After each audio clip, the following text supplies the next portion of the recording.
Hello everyone, welcome to our YouTube channel Uttam Kaksha. तो आज हम लोग जो है पोलिनोमियल का अच्छे ढंग से रिवीजन करेंगे और बीएचयू सीएचएस वाले को और कोई भी कंपटीशन एग्जाम जो 11th में 10th पे बेसिस पे आता है सब में आपको हेल्प करेगा। तो पोलिनोमियल में सबसे पहले बात होता है कि पोलिनोमियल होता क्या है। तो पोलिनोमियल जो होता है उसका पावर जो होता है इंक्रीजिंग ऑर्डर में बढ़ता है। यहाँ गौर से देख सकते हैं, यहाँ पावर 0 है, यहाँ पे 1 है, यहाँ पे 2 हो रहा है, यहाँ पे 3 हो रहा है, ऐसे से बढ़ते बढ़ते पावर n तक जाता है। और ये सब इसका कोफिशिएंट है, a0, a2, a1, a2, a3, ये सब जो है कोफिशिएंट सब है। जैसे कि एग्जांपल में आपको ऐसे यहाँ पे दिख रहा होगा cx² 7x + 8। तो यहाँ पर देखिए पावर 2 है, पावर 1 है, यहाँ पर कुछ नहीं होगा तो पावर क्या होगा 0, जो कि हम लोग नहीं लिख रहे हैं क्या कि x पे पावर किसी भी चीज का वैल्यू क्या हो जाता है 1। तो देखिए इंक्रीजिंग ऑर्डर में लिखा हुआ है, डिक्रीजिंग ऑर्डर में, या तो इंक्रीजिंग ऑर्डर में रहे या तो डिक्रीजिंग ऑर्डर में रहे। तो देखिए ये दिख रहा है आपको। अब इसमें जो है आपको पहचानना है कि पोलिनोमियल होने के लिए क्या क्या क्राइटेरिया होता है। तो याद रखिएगा जो पावर होना चाहिए, पावर शुड नॉट बी, और जो है ये निगेटिव नहीं होना चाहिए, पावर जो है निगेटिव नहीं होना चाहिए। पावर जो होना चाहिए क्या होना चाहिए, non negative integer. Non negative करने का मतलब 0 से लेकर इन्फिनिटी के बीच में कुछ भी हो सकता है, 0 भी काउंट किया जाएगा, 0 को हम लोग काउंट करेंगे। जो पावर होगा ये n का वैल्यू 0 भी हो सकता है और इन्फिनिटी के बीच में रहेगा, याद रख लीजिएगा। 0 काउंट हो रहा है, इन्फिनिटी काउंट नहीं हो रहा है, तो n है 0 से इन्फिनिटी होना चाहिए।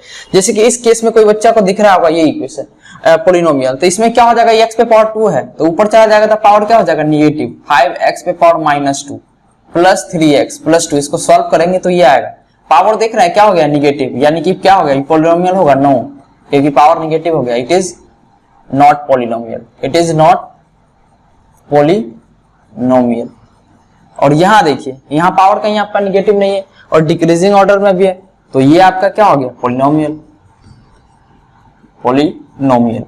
तो सबसे पहला तो आपको पहचानने आना चाहिए कि पोलिनोमियल को कैसे आइडेंटिफाई करें। दूसरा आपको एक और चीज टाइप का क्वेश्चन पूछ सकता है कि आप दे सकता है कि आपको जीरोस फाइंड करना। जीरोस फाइंड करना मतलब कि एक पोलिनोमियल हम ही आपको दे दिया कि px = ax² + bx + c एक पोलिनोमियल है। ये स्टैंडर्ड फॉर्म होता है पोलिनोमियल का। इस पोलिनोमियल कौन सा पोलिनोमियल है, पावर कितना दिख रहा है आपको 2, तो 2 पावर आता है तो कौन सा पोलिनोमियल भैया, क्वाड्रेटिक पोलिनोमियल। तो यानी कि ये किसका स्टैंडर्ड फॉर्म हो गया, क्वाड्रेटिक पोलिनोमियल का, क्वाड्रेटिक पोलिनोमियल, पोलिनोमियल। अब क्वाड्रेटिक पोलिनोमियल है तो पावर कितना आ गया, डिग्री कितना है, डिग्री भैया 2 है, ठीक है। एकदम मेरी बात को अगर खाली कान से ध्यान से सुनते हैं आपको सारा कॉन्सेप्ट एकदम बनता जाएगा। डिग्री 2 है यानी कितना जीरोस, जितना डिग्री उतना जीरोस, तो 2 डिग्री है तो कितना जीरोस होगा 2, एक जीरोस होगा अल्फा, दूसरा बीटा। अब यहाँ पे भैया बात ये आ सकता है कि हम क्वेश्चन में आपको दे देगा कि सम ऑफ जीरोस निकालिए, प्रोडक्ट ऑफ जीरोस निकालिए, या कहीं पे α² + β² का वैल्यू निकालिए, या अल्फा प्लस बीटा का वैल्यू निकालिए। तो हम लोग देखते हैं। सबसे पहला जो है क्वेश्चन इसमें बन सकता है sum of zeros, sum of zeros. Sum of zeros मतलब जीरोस का सम, जीरोस या सॉल्यूशन भी बोल सकता है। देखिए एक कहीं पे कॉन्सेप्ट हम बता दे रहे हैं, बहुत बुक में आप पढ़िएगा तो कंफ्यूज हो जाएगा। कहीं पे आपको अगर जीरोस लिखा हो या रूट्स लिखा हो या सॉल्यूशंस लिखा हो, ये एक ही चीज होता है। यानी कि जीरोस अल्फा और बीटा हो सकता है, रूट्स भी अल्फा और बीटा हो सकता है, एक ही नाम है। तो सम ऑफ जीरोस अगर हमको निकालना है तो सम ऑफ जीरोस मतलब मेरे पास तो 2 ही जीरोस है, एक अल्फा और एक बीटा, तो क्या करेंगे दोनों को ऐड करेंगे। सम ऑफ जीरोस मतलब अल्फा प्लस बीटा। अब अल्फा प्लस बीटा का वैल्यू क्या होगा, यहाँ पे ये एक फॉर्मूला यहाँ से आपको हम देंगे, वैल्यू याद रख लीजिएगा। स्टैंडर्ड फॉर्म क्या होता है, बी का जो कोफिशिएंट है इस पे माइनस लगेगा, फार्मूला में ही माइनस रहता है, फार्मूला में ही माइनस है। एक्स का कोफिशिएंट लेना है क्या है बी, और नीचे में किसका कोफिशिएंट लेना है x² का a, तो फार्मूला होता है -b/a। तो -b/a आपको याद रखना है। और यहाँ पर हम आपको इंग्लिश में भी, इंग्लिश वाले बच्चे होंगे तो इंग्लिश में भी बता देते हैं। इसका मतलब हो गया माइनस फार्मूला में ही, और हो गया coefficient of x upon coefficient of x², coefficient of x², ये हो गया। अब यहां से अल्फा प्लस बीटा का फॉर्मूला आ गया, माइनस देखिए कोफिशिएंट ऑफ x क्या है b bye coefficient of x² क्या है यहाँ a, इसीलिए यहां से आ गया -b/a। तो ये पहला बहुत इंपॉर्टेंट आ गया। दूसरा भैया, दूसरा क्या रहता है product of zeros. Product of zeros मतलब दोनों जीरोस का गुणन, या बोल सकते हैं गुना, multiply. Product of zeros, product of zeros. तो प्रोडक्ट ऑफ जीरोस मतलब अल्फा इंटू बीटा, तो अल्फा इंटू बीटा का फॉर्मूला क्या होता है भैया, कांस्टेंट टर्म को ढूंढिए। कांस्टेंट टर्म ये सी होता है। सी क्या होता है भैया, कांस्टेंट टर्म। कांस्टेंट टर्म यानी कि कांस्टेंट टर्म ऊपर में रहेगा, नीचे में सेम, नीचे में कोई चेंज नहीं करना है। क्यूबिक में भी बताएंगे, उसमें भी चेंज नहीं करना, नीचे में यही रहता है कोएफिशिएंट ऑफ एक्स स्क्वायर, जो कि क्या है भैया, ए है। तो सी बाई ए, यहाँ से फॉर्मूला आ गया सी बाई। और इसको इंग्लिश वाले बच्चों को अगर ऐसे नहीं याद होगा तो इंग्लिश का तरीका बता देते हैं। Constant term, constant term upon coefficient of x square, coefficient of x square. ये चीज को ध्यान में रखना है। इससे क्या हो जाएगा कि आपका सारा कॉन्सेप्ट जो है क्लियर हो जाएगा। तो याद रखिए, प्रोडक्ट ऑफ जीरोस मतलब constant term upon coefficient of x square, c by a. तो ये दोनों चीज को आपको बहुत ज्यादा यूज किया जाएगा, ठीक है। अब क्वेश्चन और घुमा सकता है, और क्या घुमा सकता है, हम थोड़ा एक्सपेरिमेंट कर रहे हैं क्वेश्चन सब पे, बस ऊपर वाला मिटा रहे हैं। टाइप 2 क्वेश्चन का घुमा के दे सकता है। क्वेश्चन 2 में आपको क्या कर देगा, अल्फा दे देगा, बीटा दे देगा, ठीक है। अल्फा गिवन है, गिवन मतलब दे दिया है, alpha is equal to given question में, beta is equal to given. Alpha भी दे दिया, बीटा भी दे दिया। अब आपसे पूछ देगा कि बताइए हमको क्वाड्रेटिक पॉलिनोमियल लिख के बताइए क्या हो सकता है। तो एकदम देखिए, एकदम कॉन्सेप्चुअल चीज है। सबसे पहला क्वेश्चन अल्फा और बीटा दिया है, तो हम लोग अल्फा और बीटा को ऐड करके क्या निकाल सकते हैं, अल्फा प्लस बीटा का जो वैल्यू दिया रहेगा, सपोज मान के यहाँ पर वैल्यू आपको दे दिया था P और बीटा का वैल्यू दे दिया था Q, तो अल्फा प्लस बीटा क्या आ जाएगा, P प्लस Q दे दिया था। दूसरा हम लोग निकाल सकते हैं ना सम ऑफ जीरोस, दूसरा अल्फा इंटू बीटा, गुना कर देंगे दोनों को, P इंटू Q, तो PQ। Alpha plus beta, alpha into beta हम लोग निकाल लिए, अल्फा और बीटा दे दिया था। तो ये स्टैंडर्ड फॉर्म होता है किसी भी क्वाड्रेटिक पॉलिनोमियल को लिखने का, ये एक फॉर्मूला होता है। इसको मैं रिक्वेस्ट करता हूं कि आप लोग याद कर लेंगे। फॉर्मूला याद रखिए, क्या होता है, एक्स स्क्वायर माइनस ब्रैकेट के अंदर अल्फा प्लस बीटा का जो वैल्यू आएगा उसको पुट करेंगे, प्लस अल्फा इंटू बीटा का जो वैल्यू आएगा उसको बस पुट कर देंगे। पुट कर देंगे, यहाँ पर एक्स होगा, पुट जैसे ही कर दीजिएगा और ऑप्शन देखिएगा, ऑप्शन में से आपका कोई एक जो दिया हुआ रहेगा वो क्वाड्रेटिक पॉलिनोमियल मैच कर जाएगा। तो क्या देखिए, यहाँ पर हम निकाल दिए थे, क्या आया था, एक्स स्क्वायर। ये स्टैंडर्ड फॉर्म होता है फॉर्मूला लिखने का। अभी क्वेश्चन में हमको P दिया हुआ था, Q दिया था, तो अल्फा प्लस बीटा निकाल लिया, अल्फा इंटू बीटा निकाल लिया। अब यहाँ पे पुट कर रहे हैं, तो x square minus P plus Q x plus P Q, यहाँ पे ऐसे कर दिए, पुट कर दिए, वैल्यू पुट कर दिए, ये हमारा आ गया स्टैंडर्ड क्वाड्रेटिक पॉलिनोमियल। या बोल सकते हैं क्वेश्चन कहता है कि फाइंड रिक्वायर्ड क्वाड्रेटिक पॉलिनोमियल, तो ये आ गया।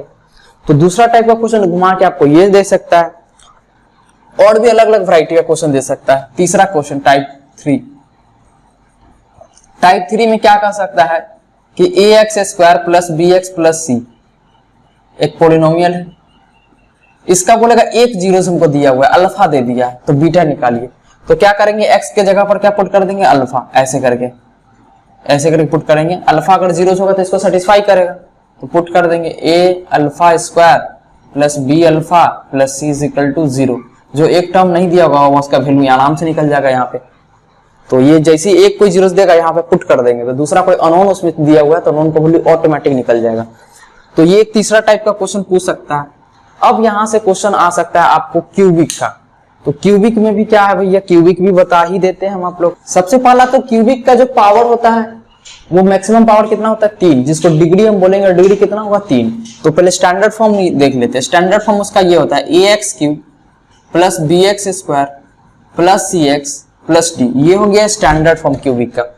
अब क्यूबिक स्टैंडर्ड फॉर्म हो गया, यानी पावर कितना है भैया, 3 पावर, यानी कितना जीरोस होगा, एक अल्फा, एक बीटा और एक गामा, 3 जीरोस होगा, अल्फा बीटा और गामा।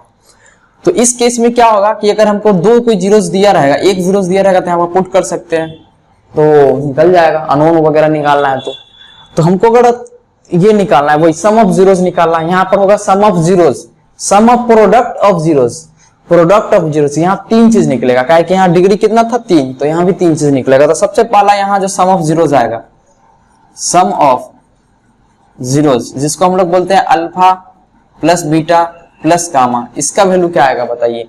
इसका वैल्यू आता है minus b by a, minus b by a, याद रख लीजिएगा। Sum of zeros alpha plus beta is equal to minus b by a. यहाँ पे क्या हो जाता है, अब इंग्लिश वाले बच्चा को अगर याद करने में कंफ्यूजन होता है तो coefficient of x square, negative तो फॉर्मूला में ही लेना है, कोफिशिएंट ऑफ स्पेलिंग पे ध्यान उतना नहीं दीजिएगा, फॉर्मूला पे दीजिए, coefficient of x square upon coefficient of x cube, ये हो गया। यहां से नीचे में याद रखिएगा coefficient of x cube fix रहेगा, तो यहां से alpha plus beta plus gamma का वैल्यू आ गया minus coefficient of x square upon coefficient of x cube. तो कोफिशिएंट ऑफ एक्स स्क्वायर क्या था, बी, तो बी लिख दिए, फार्मूला में माइनस लगा हुआ था तो माइनस लगा दिए। कोफिशिएंट ऑफ एक्स क्यूब ए है तो ए का वैल्यू यहाँ पे पुट कर दिए। दूसरा formula sum of product of zero, sum of product of zeros, sum of product of zeros करने का मतलब alpha into beta, beta into gamma, alpha into gamma. तो यहां पे देखिए alpha beta, beta gamma plus alpha gamma, ये हो गया। अब इसका फॉर्मूला क्या होगा, तो इसका फॉर्मूला याद रख लीजिएगा, यहाँ पे साइन लिया जाता है positive, coefficient of x upon coefficient of x cube, coefficient of x cube. देखिए तो एक्स का कोफिशिएंट क्या दिख रहा है, सी, तो इसका फॉर्मूला क्या हो जाएगा, सी बाई ए, ये ध्यान में रख लीजिएगा। और last product of zeros, product of zeros करने का मतलब alpha into beta into gamma, तो alpha into beta into gamma. इसका फॉर्मूला क्या होता है, minus constant term upon coefficient of x cube, upon COEFFICENT coefficient of x cube. तो ध्यान में रखें, तो कांस्टेंट टर्म क्या है यहाँ, डी, तो d by minus d by a, क्या कि फॉर्मूला में माइनस लेना है साइन, तो माइनस डी बाई ए। तो यहाँ से तीन इंपॉर्टेंट फॉर्मूला आपको ये भी ध्यान में रखना है। अब इसमें ये टाइप 1 टाइप का क्वेश्चन आ सकता है, टाइप 1 में क्यूबिक में। टाइप 2 में क्या क्वेश्चन दे सकता है कि ये सब अल्फा और बीटा और गामा दिया रहेगा, या तो alpha plus beta plus gamma ये भी दिया रहेगा, ये भी दिया रहेगा, ये दिया रहेगा, आपको ये निकालना रहेगा, ये वाला स्टैंडर्ड फॉर्म। तो इसको निकालने के लिए क्या करेंगे, टाइप 2 का देख लेते हैं वेरिएशन। क्यूबिक के टाइप 3 क्वेश्चन जो कैटेगरी है उसमें जो आपको क्वेश्चन पूछ सकता है वो क्या पूछ देगा, आपको अल्फा और बीटा और गामा दे देगा क्वेश्चन में कि अल्फा का there are 3 zeros of the cubic polynomial 2, 4, 6, यानी अल्फा दे दिया, बीटा दे दिया, गामा दे दिया। अब आपको क्या करना है, alpha plus beta plus gamma का वैल्यू निकाल देना, तीनों को जोड़ देंगे। फिर क्या करेंगे, alpha beta beta gamma alpha gamma का वैल्यू निकाल देंगे, फिर alpha into beta into gamma का वैल्यू निकाल के अलग से रख लेंगे। अब पूछ लेगा कि find the required cubic polynomial, required cubic polynomial के लिए आपको याद करना ही पड़ेगा। तो ये क्या है, देखिए x cube minus alpha plus beta plus gamma bracket में x square plus alpha beta beta gamma into x minus alpha into beta into gamma. तो ये इसका वैल्यू जो वहां निकाले इसको जस्ट पुट कर देंगे तो हम लोग को रिक्वायर्ड क्यूबिक पोलिनोमियल आ जाएगा। इसकी क्या लिखा हुआ है, अगर लैंग्वेज की फॉर्म में लिखा जाए तो एक्स स्क्वायर माइनस क्या है, sum of zeros into x square plus ये क्या है, sum of product of zeros, sum of product of zeros into x, और ये क्या है, माइनस प्रोडक्ट ऑफ जीरोस। तो ये सब अल्फा और बीटा और गामा तीन चीज दिया रहेगा, तो ये सब वैल्यू निकाल लेंगे और इसमें डायरेक्ट पुट कर देंगे तो हम लोग को रिक्वायर्ड क्यूबिक पोलिनोमियल आ जाएगा। तो ये तीन टाइप का क्वेश्चन ऐसे पूछ सकता है। और एक ग्राफ में अगर पूछा जाएगा तो याद रखिएगा एक्स वाई एक्सिस में आपका ग्राफ बना हुआ है, ठीक है, एक्स वाई हो गया, ये एक्स डैश हो गया, ये वाई डैश हो गया, ये ओरिजिन हो गया। तो एक्स एक्सिस पे जितना बार ग्राफ का आके कट करेगा उतना ही जीरो होगा। इसके हम ग्राफ बना रहे हैं, बताइए एक्स एक्सिस पे कितना बार कट कर रहा है, 1 2 3 4, तो पूछेगा जीरोस कितना हुआ, 4 जीरो। जितना एक्स एक्सिस को कट करेगा उतना जीरोस। तो इस टाइप का क्वेश्चन आ जाएगा, जितना बार एक्स एक्सिस को कट किया जाता है उतना जीरोस होता है। तो एक टाइप 4 में इस कैटेगरी का भी डाल दीजिएगा, ऐसा भी क्वेश्चन जो है पूछा जा सकता है टाइप 4। तो ये इस टाइप का क्वेश्चन पूरा आपको पोलिनोमियल का हम यहाँ पे पोस्टमार्टम कर दिए, कॉन्सेप्ट का क्वेश्चन आप लगाने स्टार्ट कर दिए। प्रॉब्लम हो रहा है तो क्वेरी ये को पूरा नंबर प्रोवाइडेड है, उस पे जाके आप पूरा क्वेरीज पूछिए। तो ये आपका कॉन्सेप्ट जो है क्वाड्रेटिक और क्यूबिक पोलिनोमियल का यहाँ क्लियर हो गया। Thank you.